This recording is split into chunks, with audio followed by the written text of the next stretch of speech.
Et nous voici ce soir pour cet événement, cette visioconférence organisée par l'association culturelle Joseph-Jacques Motte, consacrée à la gestion de la crise du Covid-19 par le Vietnam. Pour en parler, on reçoit Lan Van Ngoc, donc, qui est membre de l'Union des Vietnamiens en Belgique et de l'association Belgique-Vietnam. Bonsoir Lan. Bonsoir. Merci de nous consacrer du temps ce soir. Et avant de rentrer dans le vif du sujet, je vais signaler à nos spectateurs, spectatrices, qu'ils peuvent, via le chat, poser des questions qu'on fera remonter vers vous. Alors, tout d'abord, pour commencer, c'est peut-être intéressant de réexpliquer le Vietnam, de le repositionner dans son contexte géographique, historique, d'expliquer un peu c'est quoi sa population. Et voilà, je vous laisse la parole. Oui, le Vietnam est un pays géographiquement situé dans ce qu'on appelle l'Asie du Sud-Est, c'est-à-dire ayant comme frontière au nord la Chine, à l'ouest il y a le Laos, le Cambodge, et puis à l'est c'est la mer de Chine méridionale. Donc c'est un pays ayant 3200 kilomètres de côte. Donc, et ayant 96 millions d'habitants.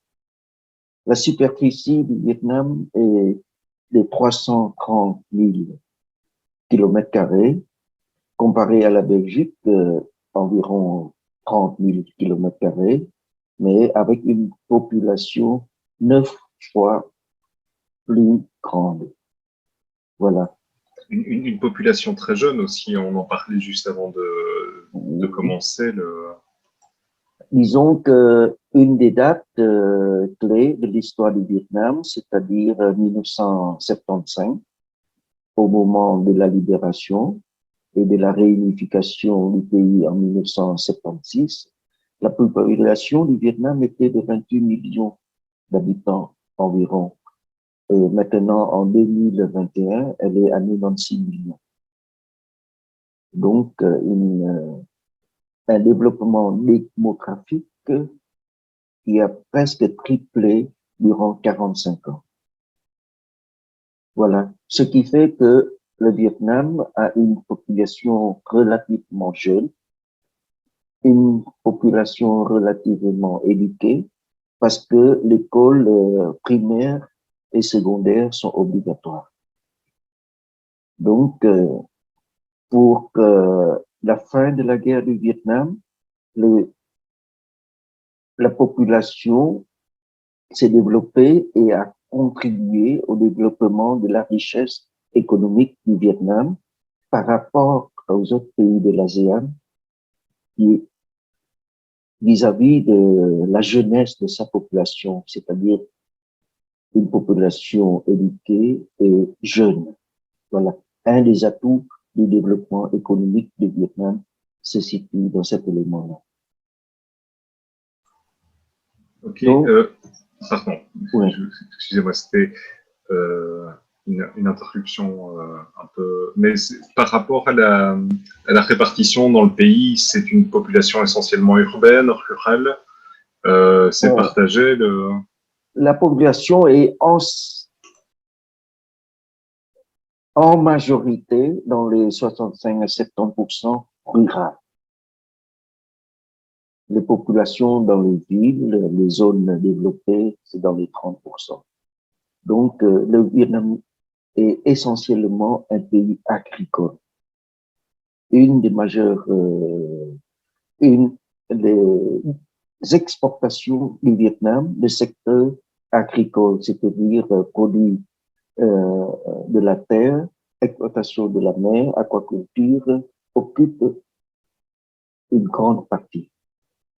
Autrefois, avant 1986, 91, c'est-à-dire la chute du mur de Berlin, après la guerre, le Vietnam exportait essentiellement dans les pays du bloc de l'Est, c'est-à-dire les pays, la Russie, la Tchécoslovaquie, la Pologne, tout ça. Mais après la chute du mur de Berlin, il y a eu un effondrement de l'aide économique des pays de l'Est, surtout de l'Union soviétique. Ce qui fait que dès 1986, sous l'égide du Parti communiste vietnamien, le Vietnam avait décidé de trouver sa propre voie de développement. Donc, l'objectif du Vietnam à ce moment-là, c'est de briser son, de, son blocus économique.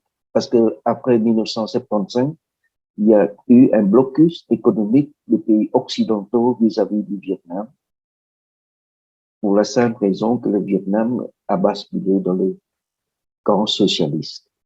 Voilà.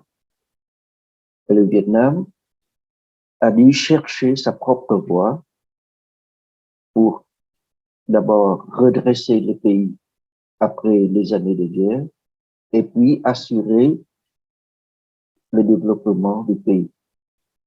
Donc,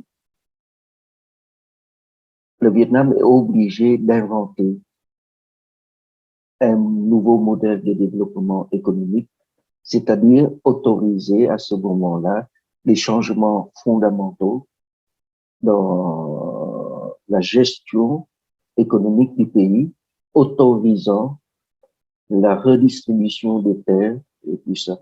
Il faut dire qu'après 1975, la circulation des marchandises au Vietnam était très réglementée entre les zones rurales, les villes et tout ça. Tout ça était réglé par des documents administratifs autorisant la circulation des biens. Mais à partir de 1986 et les années suivantes, ça s'est développé. Le Vietnam, sous l'égide du Parti communiste, le gouvernement du Vietnam a autorisé la libre circulation des produits, surtout les produits agricoles des zones rurales vers les villes. Ça, c'est un modèle de socialisme de marché, en somme, un peu sur les... oui. Voilà. Oui, un socialisme de marché, c'est ce que le Vietnam a toujours dit, un pays socialiste, mais un développement de marché.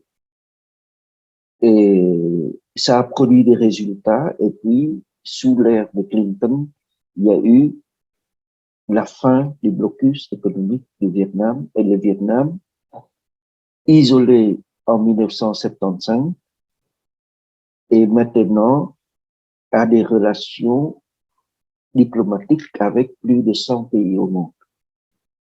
Et les marchandises du Vietnam sont exportées à travers environ 140 pays au monde. Les marchés à l'exportation, c'est la Chine, l'Union européenne et puis les États-Unis, ces marchés principaux. Mais pour le moment, essentiellement axés sur les produits agricoles, c'est-à-dire la Belgique, par exemple, c'est une plateforme d'importation des produits d'aquaculture du Vietnam. Mais les produits manufacturés du Vietnam, le bois, les produits, le textile, le cuir et tout ça, sont exportés. Donc, le gros challenge du Vietnam maintenant, c'est de pouvoir promouvoir des produits de qualité, c'est-à-dire des produits qui sont contrôlés d'un point de vue sanitaire, conformes aux normes internationales et conformes aux normes de développement qui respectent l'être humain. Donc, au Vietnam, vous ne pouvez pas dire qu'au Vietnam, il y a exploitation de l'enfant. Les enfants ne sont pas admis pour aller travailler dans les usines, quoi qu'on en dise. Dans les zones économiques où il y a des investissements étrangers comme Intel, comme Samsung et tout ça, il n'y a aucun enfant qui travaille. Oui, Voilà. donc le contrôle est strict, malgré que ce soit une économie ouverte, mais dans le but de se développer, de poursuivre Oui. voilà, des objectifs sociaux sur le long terme. 1% de développement du PIB, ça représente 1 million d'habitants. 1 million. Donc, le Vietnam, dans son PIB, espère toujours rester dans le peloton des pays en voie de l'ASEAN. Donc, si on dit que dans les 6,4% de développement du PIB annuel, si on rate cela, 1% veut dire qu'on a des problèmes avec 1 million de jeunes qui se trouvent sur le marché. Donc la population est vraiment au centre des préoccupations oui. du pouvoir politique. Mais justement, ça permet d'enchaîner peut-être sur le thème vraiment central de notre conversation d'aujourd'hui, à savoir la pandémie et ses effets sur la population vietnamienne. Ah oui, il y a des effets pour le moment, du moment que pour le moment, il y a un lockdown, par exemple, de 15 jours à Ho Chi Minh Ville, le poumon, le centre économique du Vietnam. Ho Chi Minh Ville, anciennement Saigon, c'est comme New York comparé à Washington. Washington, c'est Hanoi. Ho Chi Minh Ville, c'est New York. Donc, Ho Chi Minh Ville, il y a un lockdown pour le moment pour essayer de freiner le Covid. Disons qu'en 2020, lors de l'apparition du Covid en Chine, il y a eu un réflexe dès le mois de janvier au Vietnam et de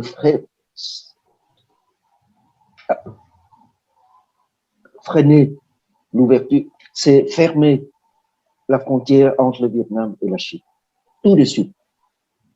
Parce que le Vietnam et les pays de l'ASEAN ont connu des vagues d'épidémies successives dans les années 2000, 2011 et tout ça. Il y a eu le SRAS, il y a eu le H1N1. Ça veut dire que la population des pays de l'ASEAN savent ce que c'est. Donc, dès 2020, ils ont pratiqué une sorte de prévention pour stopper la propagation de l'épidémie au Vietnam, automatiquement lockdown des régions au Vietnam, lockdown des quartiers, des villes, des provinces au Vietnam, lorsqu'il y a apparition de nouveaux cas. Ça, c'est une chose au Vietnam. Deuxième chose au Vietnam, c'est le testing. C'est-à-dire le testing et le suivi de tous les contacts avec le cas zéro. Le cas zéro, c'est le premier cas de détecté et la stratégie du Vietnam, c'est aller F1, F2 jusqu'à F3 pour pouvoir contrôler la chaîne de propagation, pour pouvoir isoler. Et ça a réussi dans les années en 2020. Mais pour le moment, après une année de longue lutte, de longue haleine, en 2021, il y a eu aussi une sorte de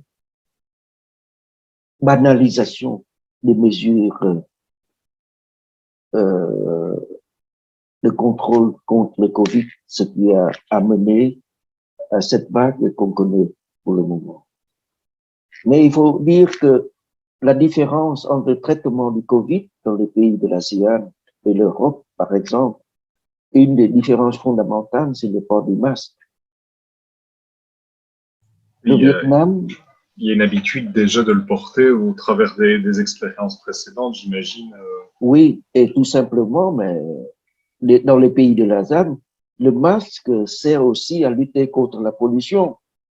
La pollution des motos dans les embouteillages. En Bangkok, il y a les tuk-tuk et tout ça. Et en Malaisie, en Indonésie, tout le monde est habitué au port du masque. Et le masque est un, un élément fondamental pour limiter les risques sanitaires. Après, le Vietnam a demandé aux gens de respecter strictement les mesures d'hygiène,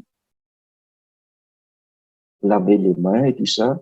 Il y a eu une vidéo publiée par les jeunes du Vietnam qui a fait le tour du monde en encourageant tout le monde à se laver les mains sur une musique que les jeunes apprécient pour le moment. Et puis, donc, le respect de la distanciation sociale. Il faut dire que les pays de l'ASEAN, dont le Vietnam fait partie, ont une différence par rapport aux pays occidentaux, c'est-à-dire que une préparation à affronter les épidémies en faisant confiance au gouvernement et suit les indications du gouvernement.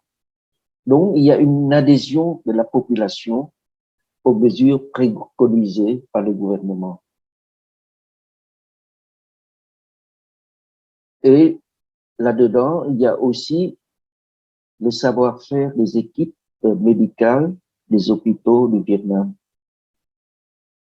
Il faut dire que le Vietnam a une particularité, c'est-à-dire que la médecine du Vietnam est une médecine issue des années de guerre. Ce qui veut dire que les hôpitaux réputés du Vietnam, les hôpitaux militaires et tout ça, ont des gens qui sont aguerris pour sauver les patients avec peu de moyens dont ils disposent. Ça, c'est une tradition de la médecine au Vietnam.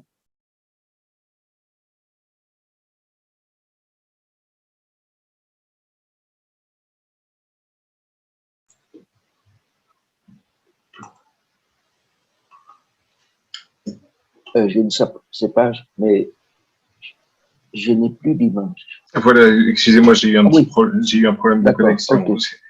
Donc, il y a ça aussi. Mais le Vietnam a aussi une médecine qui est spécialisée dans les maladies tropicaux. Et de son expérience dans la lutte contre le stress aussi, donc les difficultés respiratoires, on a vu que le Vietnam parvenait à sauver des patients. Jusqu'à maintenant, depuis le début du Covid au Vietnam, il y a eu en tout 47 morts. Et la plupart des morts les causes sont dues aux raisons de comorbidité, insuffisance rénale, cancer et tout cela. Donc, avec le peu de moyens dont disposent les équipes de médecins infirmiers au Vietnam, le Vietnam est parvenu à soigner les patients. Depuis 2020 jusqu'à maintenant, au Vietnam, il y a l'année passée, il y a eu 2020, il y a eu environ 1500 cas. Je dis plus ou moins. Mais en 2021, on est monté à plus de 6000 maintenant. Et la vague qui s'est déclarée à partir du mois d'avril jusqu'à maintenant. Donc, il faut reconnaître là-dedans que après presque un an de lutte anti-Covid, il y a eu un certain relâchement dans la population.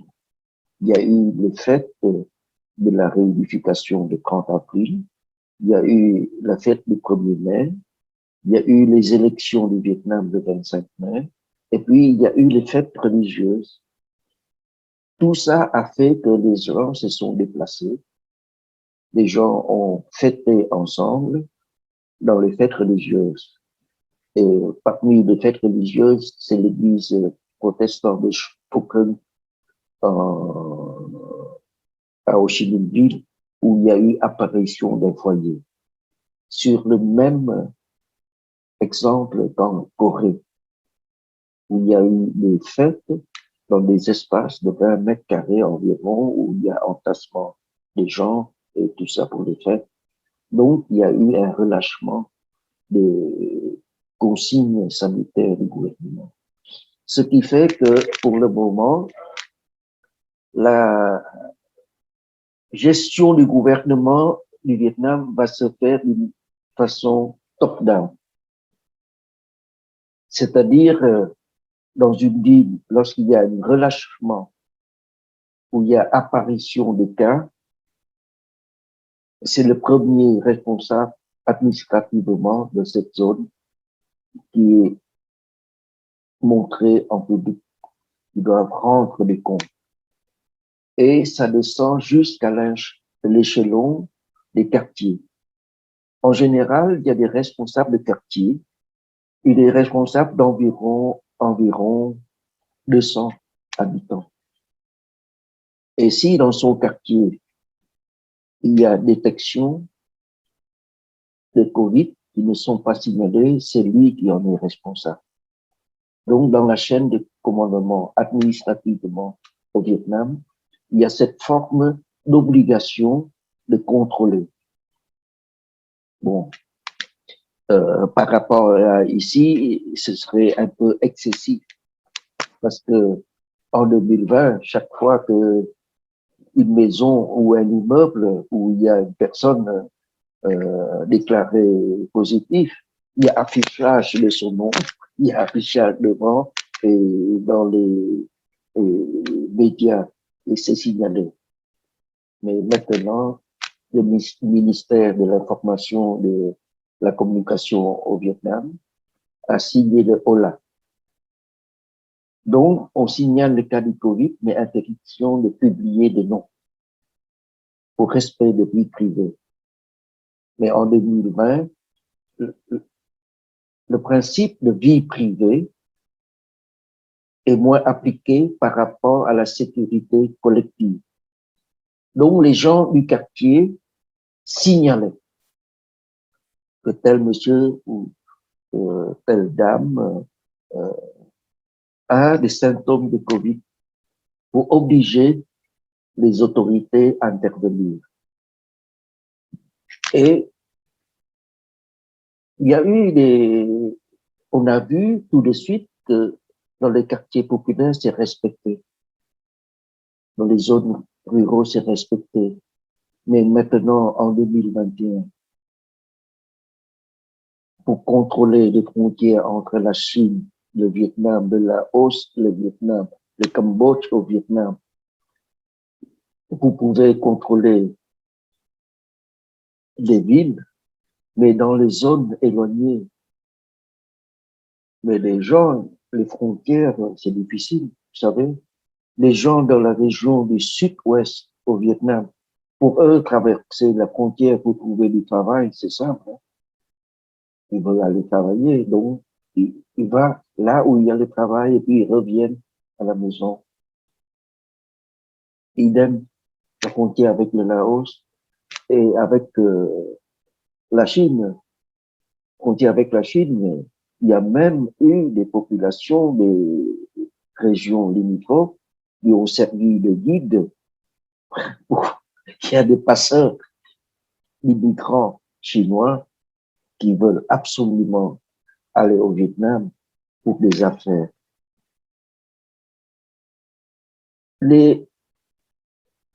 La circulation des biens, surtout les biens de consommation, les légumes, les fruits, entre le Vietnam et la Chine, c'est un secteur clé pour le développement des régions du sud de la Chine avec le Vietnam.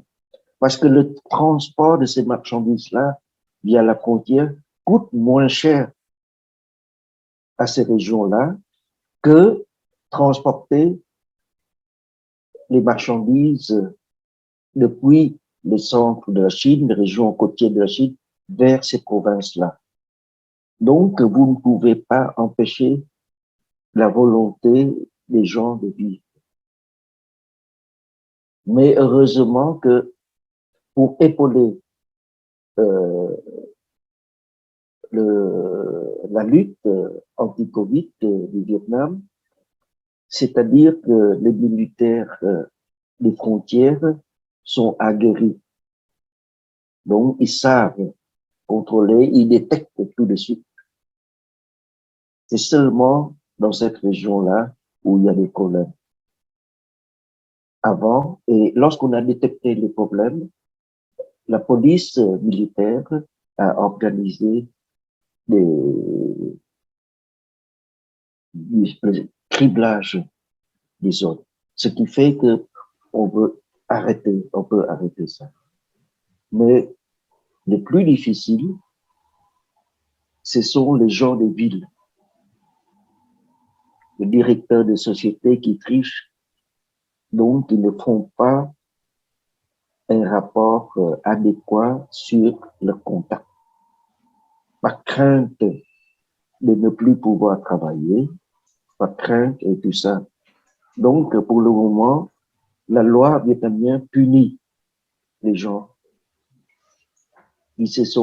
qui ont mis la communauté en danger. Ça, c'est une nouveauté. Mais pour le moment. Donc, la lutte anti-Covid au Vietnam, c'est une lutte dans le testing et le suivi surtout. Et maintenant, c'est arrivé à un stade où, je ne sais pas, j'ai lu dans les journaux du Vietnam qu'il y a eu des scientifiques, des docteurs qui disent que l'indice de propagation a dépassé le 1 et s'approche du 2. Pour moi, c'est inquiétant.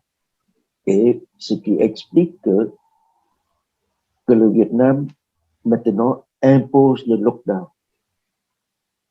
Même dans le zoning industriel, les ouvriers ne peuvent plus rentrer chez eux. Donc, ils restent dans le zoning pour vivre et travailler.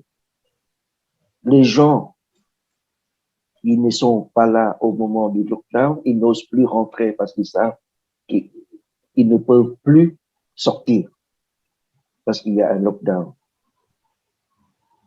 Et les gens de l'étranger, maintenant, qui veulent revenir au Vietnam, les expatriés, les étudiants, les diplomates, maintenant, le gouvernement du Vietnam a interdit les vols de rapatriement. Donc, les diplomates en fin de mission, ils doivent rentrer, ils ne peuvent plus rentrer. Les étudiants qui n'ont plus de visa ne peuvent pas rentrer non plus. Non plus. Je ne sais pas, ils vont devenir quoi. Je ne sais pas pour le moment. Et surtout, les vols où il y a des techniciens, où il y a des étrangers qui viennent travailler au Vietnam. La quarantaine, maintenant, n'est plus de 14 jours, mais est de 21 jours. Oui, donc c'est plus long que ce qui est imposé en Europe. Ici, oui, en Europe, on dit les pilotes d'avion, maintenant, c'est 3 jours, mais maintenant, au Vietnam, c'est systématique. Pourquoi? Parce qu'il y a eu un ressortissant vietnamien qui revenait du Japon. Il a fait la quarantaine de 14 jours, il est rentré chez lui, et puis il est devenu positif. Les autorités vietnamiennes, maintenant, disent 21 jours. Ça, c'est les autorités qui imposent. Les scientifiques, ils disent, le virus, c'est toujours le même. Alors, ils ne voient pas la différence entre 14 et 21. Après, maintenant, ils disent que c'est un recombinant entre le variant indien et le variant anglais, ce qui fait que son indice de propagation est plus. Mais ce qu'on voit donc, c'est vraiment comment c'est qu'il y a eu quand même, malgré donc des bons résultats lors de la première période de la pandémie, euh, bon, il y a un rebond maintenant, une situation compliquée, mais on voit quand même une grosse réactivité de la part du gouvernement qui essaye de trouver rapidement des mesures dans des circonstances pas Oui, faciles. mais ce sont toujours des mesures d'urgence. Alors que la stratégie devait être une stratégie de vaccination. Et Mais pour là, le moment, les pays de l'ASEAN ne sont nulle part pour la vaccination. Mais enfin voilà, ça montre encore la différence entre les pays du Nord entre guillemets, et les pays du Sud global, les Oui. pays en voie de développement. Où on voit que la mainmise des Occidentaux sur les vaccins empêche une partie du monde Oui. d'accéder à la vaccination. Mais est-ce que justement, ça n'a pas été l'occasion de renouer des contacts avec des partenaires bon, voilà, si les vaccins occidentaux étaient difficilement accessibles, est-ce que les liens avec Cuba, avec la Chine, avec peut-être la Russie n'ont pas Si la Russie a aidé le Vietnam avec le Sputnik, surtout lors du congrès du parti et tout ça, il y a eu. Mais la Russie a besoin de vacciner aussi sa population. La Chine, même pas la moitié de la population est vaccinée pour le moment.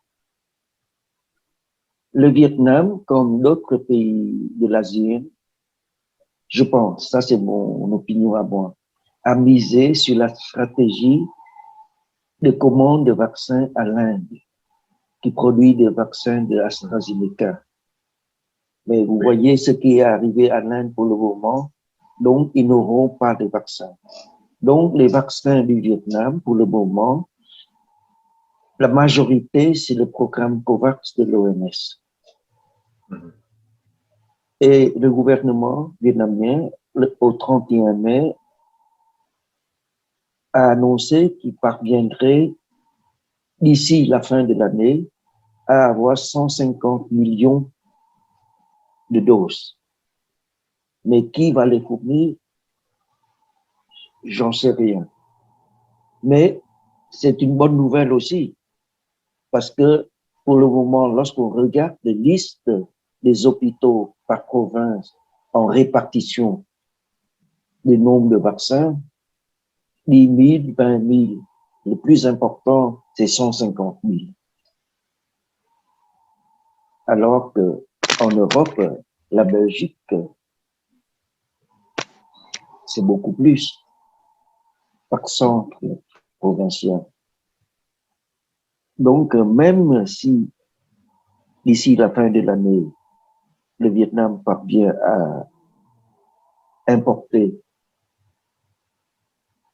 les vaccins, ce sera toujours trop tard par rapport au développement de la pandémie. Parce qu'il n'y a que la vaccination qui peut aider à contrôler, à avoir une immunité collective. Ça, c'est une des... Pour le moment, c'est lutter contre le feu sans avoir assez d'eau. C'est ça la situation au Vietnam. Mais c'est assez interpellant de voir à quel point on est passé d'une situation où c'était le bon élève, et en tout cas pour l'année 2020, et bon. C'est parce qu'on a autorisé un décollage économique sans pouvoir mesurer son implication dans le redéveloppement de la... Si on voit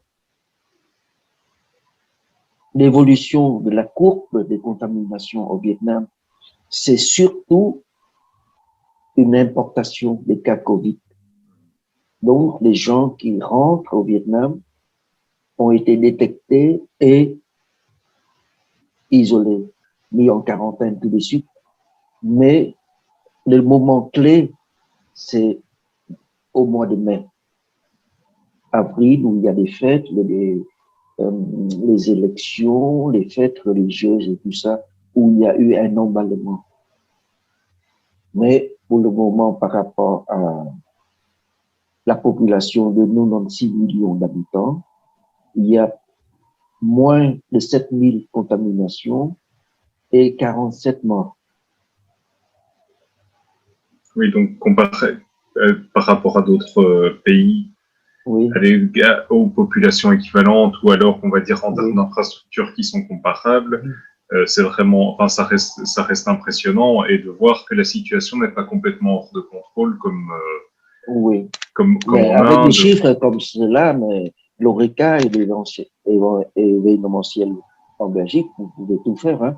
Ouais, C'est moins, c'est moins de 500 hospitalisations et moins de soins respiratoires et tout ça.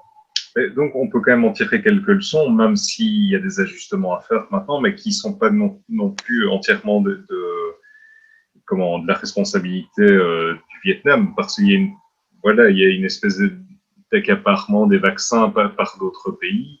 Le Et Vietnam a développé a une équipe militaire qui développe un vaccin qui a été testé sur une centaine de personnes au Vietnam. Mais le problème pour le moment, avec même si le Vietnam a accès aux licences, il n'y a que 9 pays au monde qui produisent des matières premières pour faire des vaccins. Donc, même si le Vietnam sait produire des vaccins, ils n'auront pas accès au... accès aux matières premières.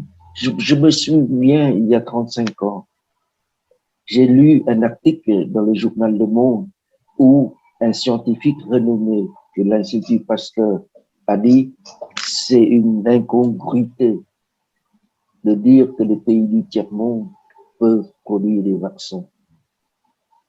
Donc, quelque part, dans la stratégie de lutte contre les pandémies, il y a déjà une idée de contrôler les moyens de production des vaccins par les pays occidentaux à ce moment-là. Moi, je ne juge rien des arrière-pensées des groupes pharmaceutiques, mais je dis tout simplement, il a fallu au moins 35 ans que maintenant, les pays du tiers-monde, les pays en voie de développement, parviennent à étudier le mécanisme de production des vaccins. Mais il y a d'autres vaccins que le Vietnam produit. Hein. Mais pour le moment, même si le Vietnam étudie les vaccins, parce que c'est une question de sécurité sanitaire, pour n'importe quel pays au monde, vous avez besoin de gens qui connaissent le problème, qui maîtrisent le problème pour proposer des solutions. Donc, même si les équipes scientifiques du Vietnam étudient, sachent comment combattre, ils manqueront toujours des matières premières pour produire des vaccins. Ça, c'est une constatation, tout simplement. Donc, peut-être on cherchera une autre voie, une autre molécule et tout ça.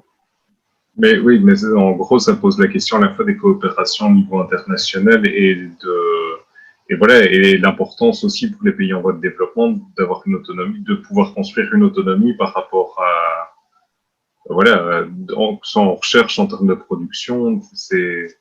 Mais tous les pays occidentaux, que ce soit les États-Unis ou l'Union européenne, qui déclarent le libre accès aux licences, ils disent toujours à reculons. Hein. Ouais. Il y a Cuba. Cuba, c'est un des rares pays du bloc socialiste qui a réussi avec ses scientifiques au sujet de la recherche des centres de biotechnologie et tout ça. Et le Vietnam et Cuba coopèrent étroitement aussi. Il y a 40 ans, Cuba et le Vietnam discuter de production d'engrais biologiques. Pour le moment, Cuba a réussi. Le Vietnam est d'une part là-dedans. Moi, je sais voir les choses. Un pays comme Cuba, petit pays, subissant toujours le blocus, mais parvient avec ses équipes scientifiques à faire des choses que le Vietnam, pour le moment, n'est pas encore capable de le faire. Donc, dans les pays en voie de développement, le Vietnam n'est plus un pays en voie de développement. Le Vietnam est un pays maintenant situé dans le développement moyen parce que le revenu moyen par habitant dépasse les $2000 par an. Donc, c'est plus un pays du tiers-monde. Mais Cuba et tout ça, malgré toutes les restrictions, Cuba a même envoyé des équipes en Afrique pour aider à la lutte anti-Covid. Le Vietnam a envoyé des équipes au Cambodge, au Laos pour aider. Mais je parle du développement scientifique. Cuba est loin. Hein. Il faut le reconnaître. Mais comment c'est intéressant de voir que bon, des pays avec une histoire bon, très différente, dans des contextes différents, mais avec des liens historiques et des convergences aussi. Donc, deux pays dirigés par des partis communistes qui ont eu affaire à l'impérialisme américain ont pris des voies différentes et comment ça pose question aussi sur la question de voilà du développement socialiste et comment et des coopérations à mener au niveau international peut-être pour corriger le tir. Enfin voilà, c'est intéressant de lancer ce débat-là oui. Aussi. Mais le débat, c'est le débat sur la santé publique. Le débat, c'est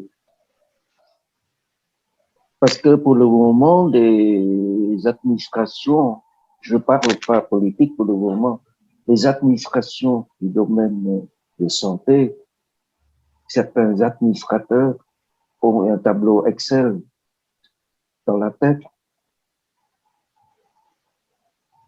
Donc, ils ont des targets, comme ils disent, des points clés, des objectifs chiffrés à tenir.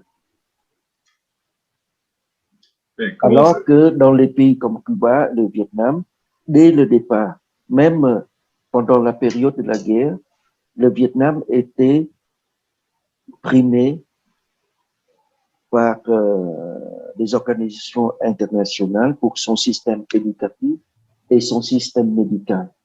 Les postes de médical avancé et tout ça, disons, médecine de quartier.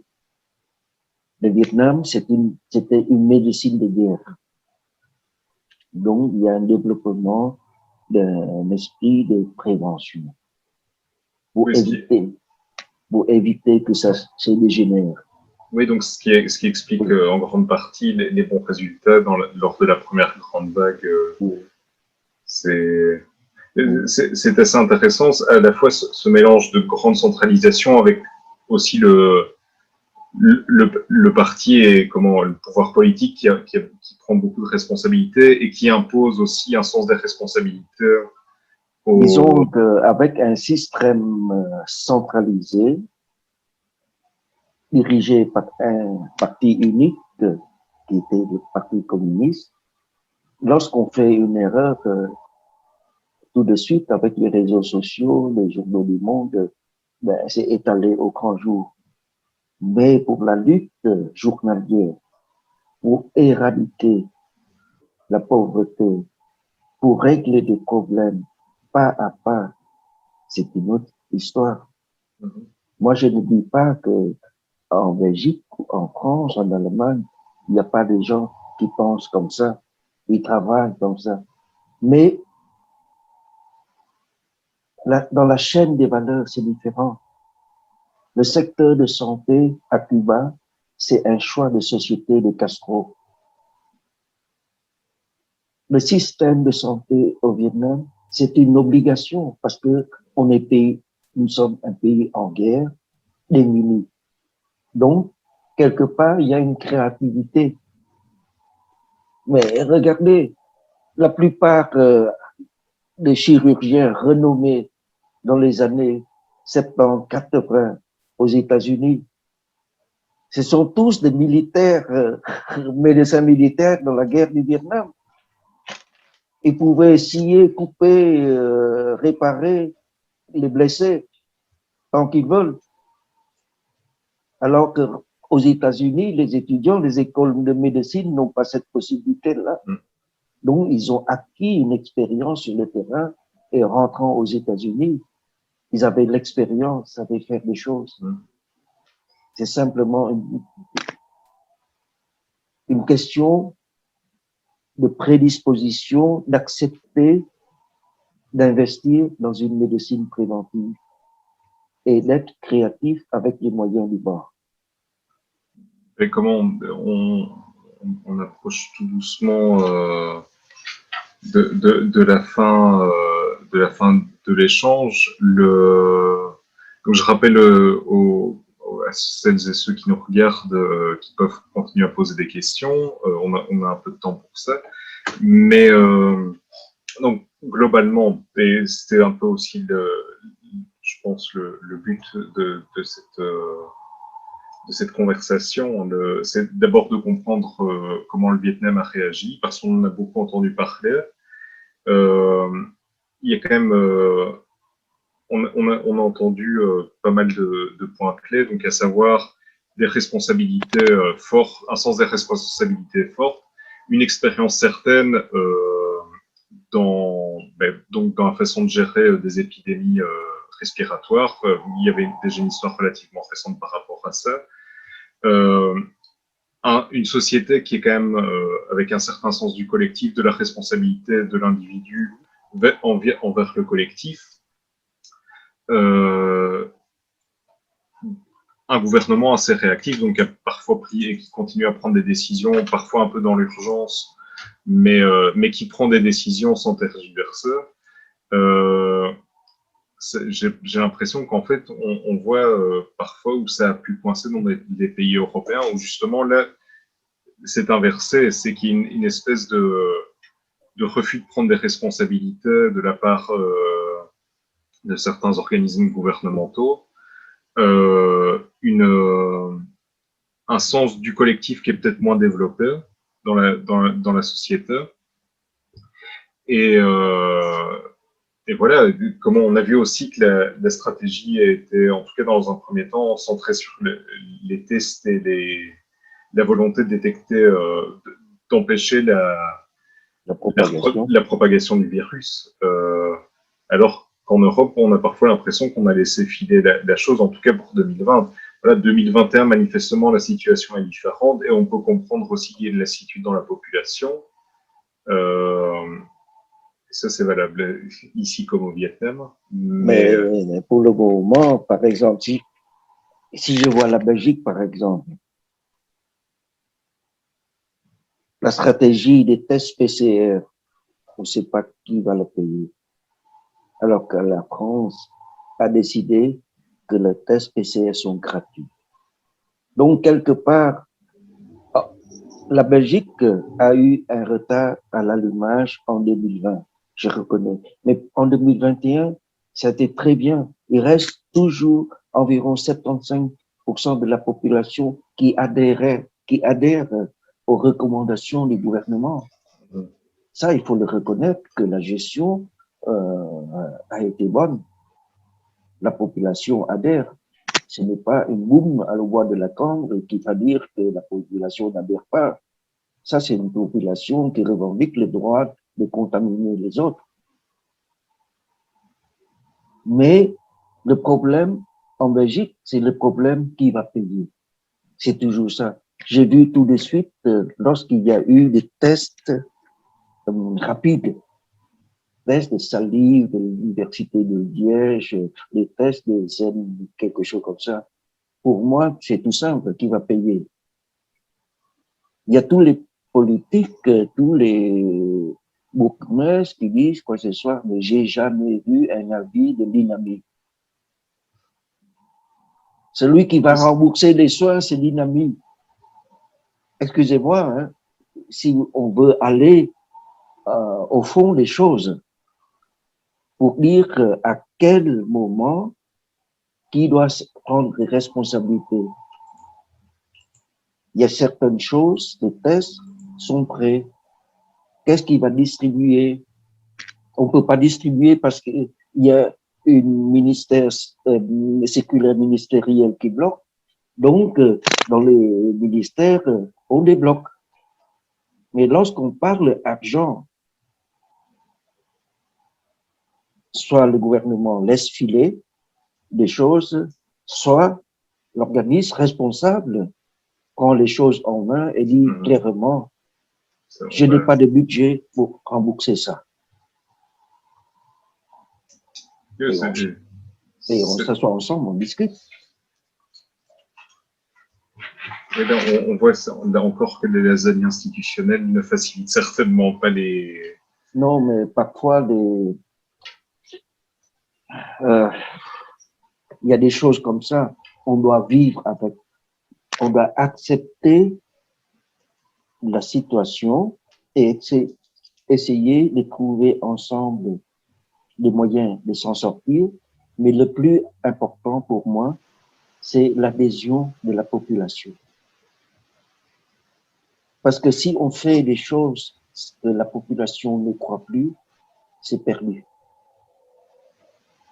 Donc, il faut que vous soyez correct, que vous soyez précis, transparent. Vous n'êtes pas obligé de promettre la lune.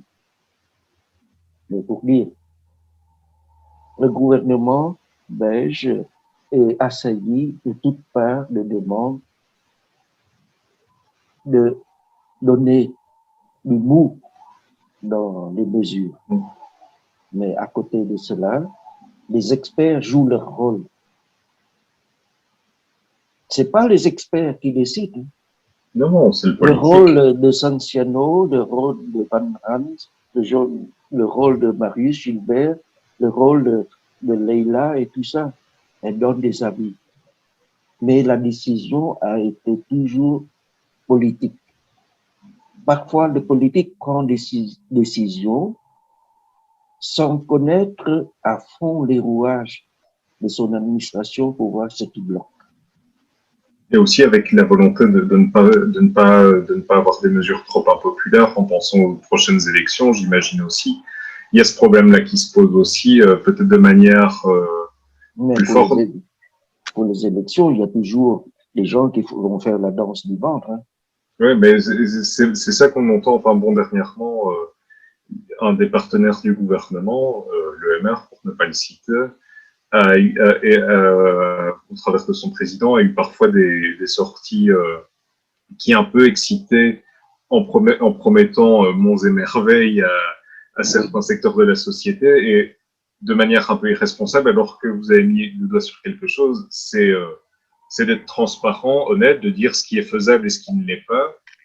Et ça a peut-être manqué, je pense. Et je pense qu'une certaine lassitude et un certain ras-le-bol, en tout cas dans la population en Belgique, vient aussi de ça, de cette différence entre ce qui est fait et ce qui est promis.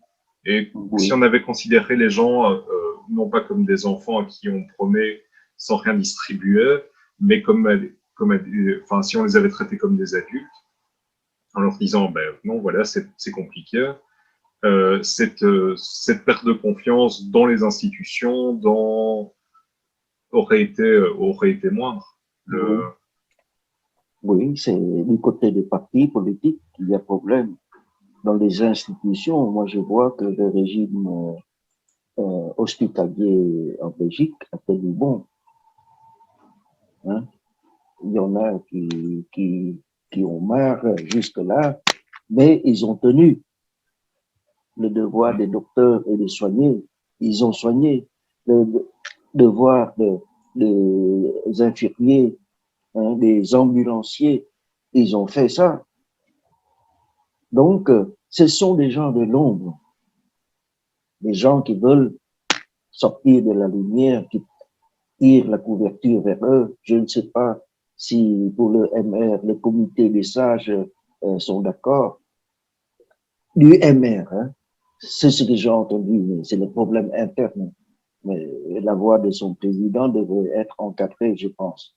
Je ne sais pas si ces sages-là qui ont été nommés l'ont encadré ou pas. Donc, je leur laisse à leur responsabilité. Mais ce que je sais, c'est que même sans MR, les composantes, d'autres composantes du gouvernement ont émis tout de suite des critiques après leur réunion où tout le monde était d'accord. Donc, c'est quelque chose qu'il ne faut pas jouer parce que c'est attiser le feu. Donc, il faut rester serein, transparent, honnête. Donc, c'est quelque chose, mais je suis d'accord, hein, le gouvernement belge, pour moi, a bien manœuvré en 2021. Tout le monde a vu que les chiffres baissent, comme ça. Donc, il ne faut pas perdre cet avantage-là pour faire adhérer la population. Le reste, c'est en tirer les conclusions dans les rouages des institutions pour rectifier le tir et ne plus considérer que la santé est un bilan. Il y a un bilan de santé qui est quelque part plus important qu'un bilan financier. Donc, oui, c'est clairement, c'est un vrai choix de société et ça renvoie aux revendications notamment qui ont eu lieu ce week-end de la santé en lutte. Il y a 1500 personnes qui ont manifesté pour le soutien au secteur de santé. Il y a plus de 2000 qui ont manifesté, je ne sais pas, au bois de la Campe, près du rond-point Schuman. Vous voyez tout de suite le degré de mobilisation. Donc, il faut mobiliser plus pour les soins de santé.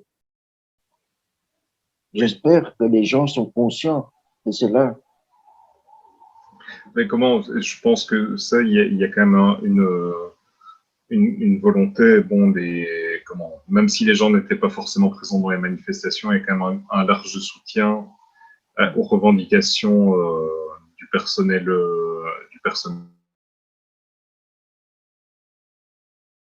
Mais c'est que politiquement, c'est une question centrale. C'est celle de quel modèle de société on veut et quelle priorité on accorde. Comme vous dites, est-ce qu'on préfère une société de solidarité, où l'humain est au centre, ou est-ce qu'on préfère une société des bilans financiers positifs et je pense que c'est la question que tous les progressistes ici et ailleurs dans le monde doivent se poser. Le combat n'est pas fini, loin de là. Oui. On arrive en fait à la fin de notre débat. Alors, on n'a pas reçu de questions, mais si jamais vous avez d'autres questions, n'hésitez pas à nous les envoyer. On verra comment on peut y répondre. Là, moi, je vous remercie. On va encore rester en ligne quelques instants pour nous assurer que tout s'est bien passé au niveau de l'enregistrement. Je tiens à remercier mon collègue Thomas pour son travail en coulisses et sa gestion technique. Moi, je m'excuse aussi j'ai eu un petit problème technique à un moment. Désolé, j'espère que ça n'a pas trop compliqué le débat. Et en tout cas, Lan, merci pour votre temps, pour vos explications, oui. et j'espère à bientôt pour parler encore ensemble. Et merci à celles et à ceux qui nous ont suivis ce soir. Et n'oubliez pas que vous pourrez, si vous nous avez attrapé en cours de route, vous pourrez voir l'intégralité de la conférence sur les réseaux sociaux, sur YouTube, dans les prochains jours. Voilà, merci beaucoup, bonne soirée et à bientôt. Et bonne soirée.